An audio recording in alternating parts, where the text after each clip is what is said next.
जय गुरु श्री श्री अनुकूल चंद्र ठाकुर जी के छोटोबेला का इतिहास सभी गुरु भाई एक बार जरूर सुने, नहीं सुने होंगे। 11 ছোটবেলাকার ইতিহাসও তাই। কারো ঘরে খাবার নেই, আবদার করে চাল ডাল বের করে নিয়ে গিয়ে দেবে মার কাছ থেকে। তোমার দুটো টাকা চাই, তারাও দেখছি। মার কাছে গিয়ে বলে, মাগো দুটো টাকা দে তো মা, এক্ষুনি দে, নইলে অচল।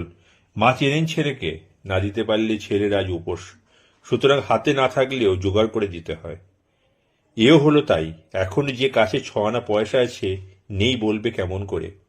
কাজেই লিস্টি থেকে মুড়ির নাম উঠে গেল। দাঁড়ালো গিয়ে শুধু কলের জল। কলতলায় গিয়ে পেট ভরে জল খেয়ে আসছে দুবেলা।